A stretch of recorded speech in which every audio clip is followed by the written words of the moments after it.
and, essentially, sprint, lift. And he kind of came up with, this is my understanding anyways, he kind of like basically came up with 5-3-1 as like, he tried West Side, and obviously he got some great results in geared powerlifting, which West Side is basically geared powerlifting. But yeah, that evolution was in play while he was at West Side, absorbing all that information. And it was interesting. We talked a lot about, how things have been, like the Circa Max phases and all that. Towards the end, he started talking about how they were too complicated for most people. Most people just needed a simple, basic program, and that's exactly what 5-3-1 is. 5-3-1 is so adaptable. Like, I use that template with all the women, powerlifters that I trained.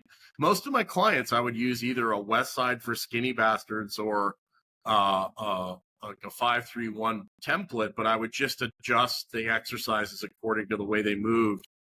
I wouldn't be doing like strict overhead barbell press with, a 65-year-old lady. It'd be like, we'll do landmines, or, we'll be seated dumbbell presses on the floor or something like that.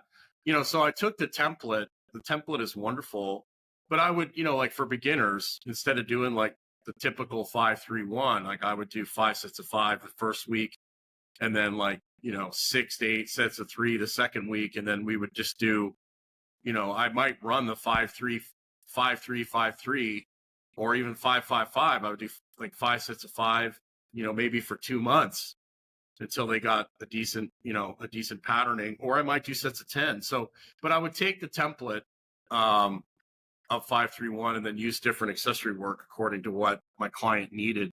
So it's incredibly adaptable, particularly for young athletes. And I love Jim's focus on quality of lift, not chasing maximum weights, because, athletes are not power lifters. And a lot of strength coaches get so caught up in how heavy they're lifting the weight, where it should be, it's how well you are lifting the weight as opposed to how heavy it is.